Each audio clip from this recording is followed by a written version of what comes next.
Hey everyone! Welcome to Update X24H, your go-to channel for the latest news, hottest dramas, breaking stories, and all the buzz from the world of entertainment. We're here to keep you updated, entertained, and always in the loop. Hit that subscribe button and join our growing family, because here at Update X24H, we bring you the news that matters, the drama you love, and the stories you can't miss.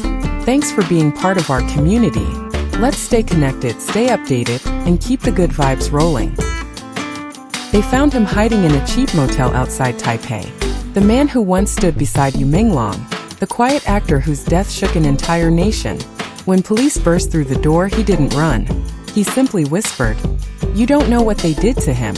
And in that moment, every question about Yu's mysterious death turned into a single terrifying truth waiting to be spoken. Under the dim hum of the interrogation room, the manager sat motionless, his eyes hollow yet restless, as though haunted by the ghosts of every choice he never unmade. The silence between his words was heavier than the words themselves, each pause carrying the weight of memories too cruel to revisit. When he finally began to speak, it was not a confession, it was an exorcism. His voice cracked, trembling between fear and relief, as if letting the truth escape was the only way he could still breathe. He described a night that should never have existed. A hidden warehouse masked as a studio, a place where art and horror had become indistinguishable. Menglong had been lured there with promises of creativity and beauty, told that he was part of something visionary, something that would redefine artistic expression. Yet what awaited him was not art, but ritual. A theater of control performed in whispers and shadows. The manager's words painted a portrait of betrayal cloaked in the language of genius. He remembered Yu's uncertainty as the lights dimmed, his gentle voice asking, "Are we filming?" And the terrible stillness that followed. The people around him wore masks, not of emotion but of precision, their movements rehearsed, their purpose clinical. Every sound, every click, every breath, became part of a choreography of cruelty. They said beauty needed proof, the manager murmured, his gaze sinking to his trembling hands. And pain was that proof. He was forced to hold the camera, to frame the suffering of someone who once called him a friend. The room seemed to spin as he spoke, his guilt bleeding through every sentence. By the time he fell silent, no one in the room could move. What he described wasn't a crime scene, it was a graveyard masquerading as art. He said the room was not dark, yet it felt like the end of light itself. Every corner gleamed too clean. Every wall reflected a silence that screamed louder than any sound. The air was cold and metallic, thick with the smell of chemicals and fear.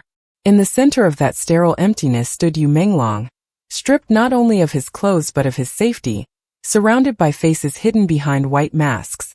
Their eyes were distant, focused not on him but on the precision of their work. It was not anger that guided them. It was obsession, a belief that pain could be perfected, that agony could become art.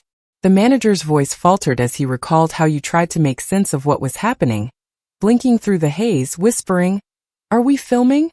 He still thought it was performance, still trusted that someone would call cut and pull him back into reality. But no one did. The lights burned brighter, harsh and merciless, dissecting every inch of humanity left in the room. They injected him with something to keep him conscious, just enough to feel everything but too weak to fight. Each sound, the scrape of metal, the shuffle of feet, the faint hum of machinery, became part of a rhythm that was both methodical and monstrous. The manager, forced to hold the camera, said he could no longer tell if he was documenting or participating. His hands shook as the lens trembled, capturing fragments of a horror that no one was meant to survive. The masked figures moved around you like surgeons of the soul, slicing not only flesh but dignity. And in that moment he realized this was no studio at all. It was a sanctum for cruelty, a cathedral built on the worship of pain disguised as creation. When the manager finally uttered the words, "the offering," the atmosphere in the room seemed to fracture. Even the faint buzz of the fluorescent light faltered, as if the air itself recoiled from what it had just heard. He spoke of a secret circle, an unholy alliance disguised behind fame, fortune, and flawless red carpets. Its members were not monsters from myths but men and women adored by millions, architects of dreams who believed that stardom was a divine right, sustained only by the suffering of the pure. To them, pain was not tragedy, it was currency. Every few years they chose one soul to sacrifice, someone radiant enough to move the world, someone whose fall would echo through time. They called it transcendence, the rebirth of art through destruction. But what it truly was, he said, was hunger, the hunger of power feeding upon innocence. Menglong was not chosen for what he had done but for what he represented. He was light, gentle, humble, impossibly real in a world that thrived on masks. They envied him because he reminded them of who they used to be before the industry consumed their humanity. His honesty became a threat, his kindness a mirror reflecting their decay. They said his eyes were too honest, the manager murmured, voice breaking under the weight of memory. They believed light like his doesn't belong here. It must be taken, preserved, possessed. Those words lingered like smoke, twisting through the room. It was no longer about one man's death, but about an entire empire built on the quiet sacrifice of those who dared to remain human. The circle was not hidden in the shadows. It lived in plain sight, thriving under the applause of those who never knew what they were truly cheering for. When the manager spoke again, his voice was lower, hollowed by guilt. He said there were 4 names written in the margins of memory, for people whose silence echoed louder than any confession: Song, Gao, Taiyu, and Fancy. They were not killers in the physical sense, yet their inaction sealed Menglong's fate. They had seen the list, he said, a single page marked in red with Yu's name carved into destiny. They had been invited to a private meeting weeks before his disappearance, told that this was a matter of preservation, that one must fall so the rest could remain untouched. The fear in that room was suffocating. No one dared to speak. To warn him was to take his place. To look away was to survive. And so they chose silence. Fancy was the one who convinced him to attend the so-called art project. Her words soft, rehearsed, wrapped in care. Song sent a message late that night, a gentle whisper through a voice note. Be brave, Long. Everything will be fine. Gao avoided his calls, pretending to be busy, pretending not to know. Each act, small and quiet, became part of a larger betrayal. The manager said you had trusted them to the very end. He walked into that warehouse believing his friends were waiting inside, believing that art was still art, that friendship meant safety. The truth was unbearable. They did not hold the knife, yet they held the door open. They did not tie him down, yet they let him walk alone into the dark. The manager trembled as he whispered.